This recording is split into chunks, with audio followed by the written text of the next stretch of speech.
سنگک سفارov و فیضلی سعیدوف دو فرمانده اول فرانت خلقی در شب 29 و مارس سال 1993 همگی 3 ماه بعد پیروزی این طرف جنگ شهروندی به طور مرموز کشته شدند. در یک ویدیو درباره قتل این دو فرمانده در اینترنت گفته می شود که بعضا در سیاست چیزهای عجیبی رخ میدهند. جنگ شهروندی در تاجیکستان تمام شد و دو کلهبر، دو اشتراکچی اساسی این جنگ که برای آینده درخشان هیچ موافق نمی اومدند و نمیدونستند که آنها را کجا کنند، به طور ناگهانی یکدیگر را کشتند و یک باره مشکل اساسی مسئله قهرمانهای جنگ شهروندی حل شد. دو جنگسالار اعظم معروف آن دوران، فرمانده فرانت خلقی سنگک سفارov و فرمانده بریگاد تعینات مخصوص وزارت کارهای داخلی تاجیکستان فیضلی سعیدوف و چند تن از محافظان هر دوی آنها شب 29 و 30 مارس سال 1993 در شرایط مرموز در منزل فیضلی سعیدوف در سفخوز تکنیکوم، آن وقت به نام کوی بشفنویه بختر که بعد به نام فیضلی سعیدوف گذاشته شد، کشته شدند.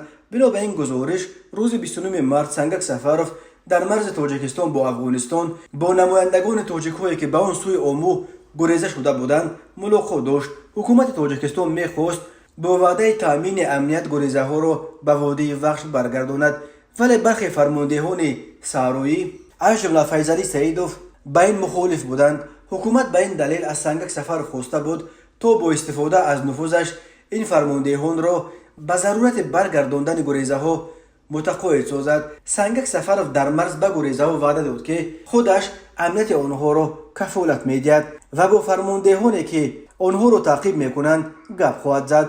هیئت حکومت شام 29 مارس از مرز برگشت، ولی سنگک سفارov در نزدیکی شهر قرغنتپه با محافظانش از کاروان آنها جدا شد و به طرف نویه بختر رفت. سنگک سفارov هنگام خداحافظی با عبدالمجید دوستیف معاون اول رئیس شورای عالی گفته است که باید بچه ها را ببینم. سنگک سفارov میفهمد که مانع اساسی در راه برگرداندن گریزه ها محض فیضلی سعیدوف است که در این اواخر تلاش میکرد تا از تحت نظارت حکومت بیرون بیاید. از طرف دیگر نصیب سنگک سفارov شدن تمام میوه های پیروزی در جنگ شهروندی نیز فیضلی سعیدوف را آرام نمیگذاشت. حتی دادن رتبه پلکونیک به فیضلی سعیدوف و به نام وی گذاشتن اسم سفخوز تکنیکوم کویبشف و یک هفته بعد در شهر دوشنبه وی را قناعت دادن نتوانست. حسین برادر فیضلی سعیدوف گفته است که همان شب 29 و 30 مارس نیروی برق را در کوچه آنها خاموش کردند. ساعت تقریبا 2 شب بود که سنگک سفارov همراه 3 محافظ و راننده‌اش به منزل آنها آمده است. راننده در داخل ماشین در کوچه ایستاد و محافظان سنگک سفارov که 2 نفرش جنای خود او بودند در داخل حولی موقع گرفتند. عجیب آن است که فیضلی سعیدوف محافظان خود را که قریب 30 نفر بود آن شب جواب داده بود و در پهلویش تنها یک محافظ شخصی او سولیبوی زوکروف مانده بود. سنگک سفارov و فیضلی سعیدوف تا ساعت تقریبا 2 شب در داخل خانه صحبت کردند. در چه باره صحبت کردن آنها معلوم نیست، ولی همسر و برادر فیضلی سعیدوف گفتند که صحبت هر دو آرام میگذشت. کسی بلندگویی یا حقارت و دشنام نمیکرد. ساعت قریب 2 شب میمون از جایش خیست.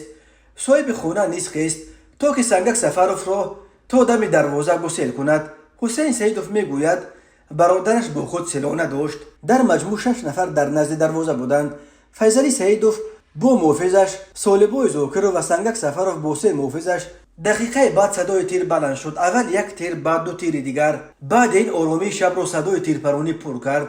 وقتی حسین و همسر فیضلی دلبر به بیرون برآمدند شاهد منظره دهشتناکی شدند. همه محافظان سنگک را کشته بودند.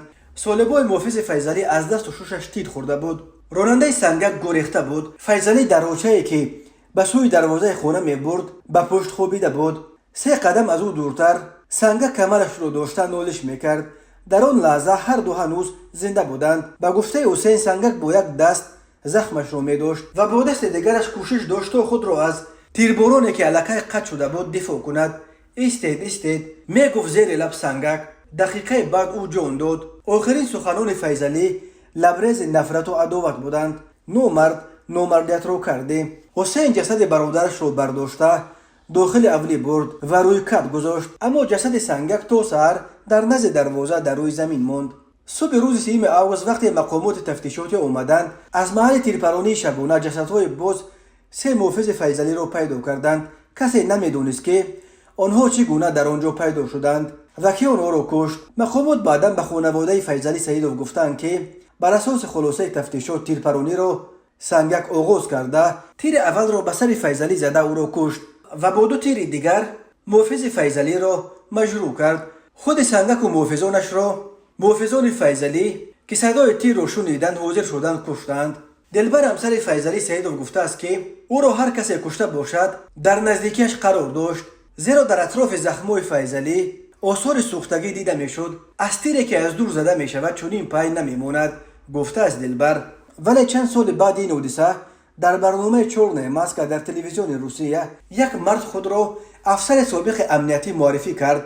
گفت که سنگک سفرov و فیضعلی سیدوف را شب 29 و 30 مارت سال 1993 نیروهای ویژه روسیه از بین بردند، چون که آنها با دغدغه‌های بیش از حد خود بدیل همه زده بودند. از طرف دیگر گفته بود این افسر سنگک و فیضعلی علیه میسه خود را ادا کرده نادرکور شده بودند.